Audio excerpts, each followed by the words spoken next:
പറ്റിക്കാൻ തോന്നിയ ഒറ്റ ഒരാള് ഐശ്വര്യായിരിക്കും. എനിക്കതിൽ വളരെ സന്തോഷമുണ്ട്. അറ്റ്ലീസ്റ്റ് എന്റെ കണ്ണിൽ അങ്ങനെ കാണാൻ പറ്റുന്നുണ്ടല്ലോ ഒരു മനുഷ്യൻ. പട്ടിയുടെ വാല് 12 കാലം കൊള്ളിട്ടിട്ട് എന്താ കാര്യം? പട്ടിക്ക് കൂടി തോന്നണ്ടേ അത് നിവർത്തിയെടുക്കണോന്ന്? കഷ്ടം. പറയുന്ന ഷിംജിതയ്ക്ക് 2 കുട്ടികളുണ്ട്. 2 കുട്ടികൾ ടീനേജ് ആയത് ഐശ്വര്യ തന്നെ പറഞ്ഞല്ലോ ഷിംജിതയ്ക്ക് 2 കുട്ടികളുണ്ടെന്ന്.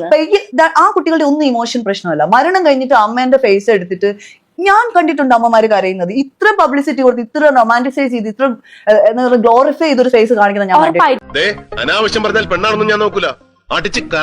ജിതയ്ക്കും ഉണ്ട് ഫാമിലി, മക്കളുണ്ട്. ചിലപ്പോ അമ്മയുടെ മകൻ ടിവിയിൽ ഇങ്ങനെ അറസ്റ്റ് ചെയ്തു എന്നൊക്കെ കാണും. പോലീസ് വരുമ്പോഴൊക്കെ മക്കൾക്ക് ടെൻഷൻ ആയിരിക്കും, കരച്ചിലായിരിക്കും. ഓഫ് കോഴ്സ് അവർക്കും ഫീലിങ്സ് ഉണ്ട്. അതേ ഫീലിങ്സ് ഒരു വീട്ടിലെ വരുമാനം നിന്നപ്പോ ഉണ്ടാവില്ലേ? ആ വീട്ടിലെ മെയിൻ വരുമാനമായിരുന്നു ദീപക്ക്. അതിന് ഭയങ്കര ചബല ആർഗ്യുമെന്റ് ആയിട്ടാണ് ഞങ്ങൾ. എവനെ ഒന്നും പറഞ്ഞിട്ട് കാര്യമില്ല. തറവാട്ട് മഹിമ എന്ന് പറഞ്ഞ സാധനമുണ്ട്.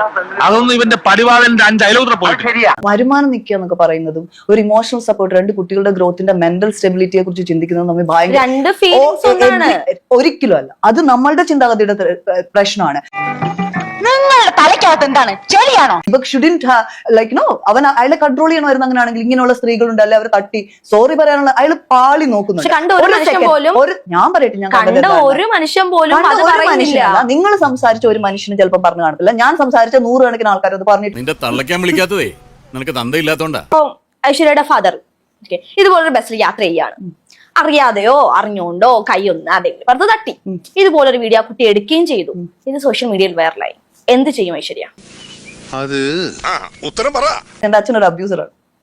ഞാൻ അയക്കെതിരെ കേസ് കൊടുത്തിട്ട് എന്നെ കണ്ടപ്പോഴേ എനിക്ക് തോന്നി നേരെ ചുവയുള്ള തന്തയ്ക്കും തള്ളയ്ക്കും ജനിച്ചല്ല. മുമ്പ് പറഞ്ഞൊരു കാര്യമാണ്, ഞാൻ കല്യാണം കഴിച്ചു എന്ന് ചോദിച്ച ചോദ്യത്തിന് ഒരു കാര്യം പറഞ്ഞു. ഒരാളുമായിട്ട് റിലേഷൻ ആയിരുന്നു, ഒരു കുട്ടിയുണ്ട്, ആളിപ്പോ ഇല്ല. അപ്പോ ഞാൻ തിരിച്ചൊരു ചോദ്യം ചോദിച്ചാൽ ഇത് അവിഹിതമായിരുന്നു?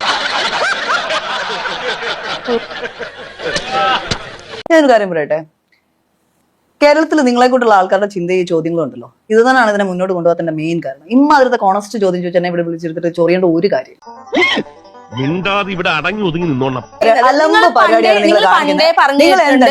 നിങ്ങൾ മോറൽ ക്വസ്റ്റ്യൻസ് ആണ് ചോദിക്കുന്നത്, മൊറാലിറ്റിയാണ് നിങ്ങൾ ഇംപ്ലിമെന്റ് ചെയ്യാൻ നോക്കുന്നത്. ഞാനൊരു കാര്യം വളരെ ഓപ്പൺ ആയിട്ട് ഫ്രാങ്ക് ആയിട്ട് പറയുന്ന സമയത്ത് ഇങ്ങനെയല്ല അതിനെ റെസ്പോണ്ട് ചെയ്യും. നീ ഇത് അനുഭവിക്കണോടാ, ആയുഷ്കാലം മുഴുവനും നീ ഇത് അനുഭവിക്കണം. മതിയോ ശവത്തി കുത്തിയത്? കുത്തും, ഈ ശവത്തി ഞാൻ ഇനിയും കുത്തും. അല്ല, നിങ്ങൾ എന്നെ മുമ്പ് ഇതിനെ കുറിച്ച് പറഞ്ഞിട്ടുണ്ട്. അതൊന്നും ഒരു തെറ്റല്ല. അല്ല, അങ്ങനെ പറയുന്നില്ല.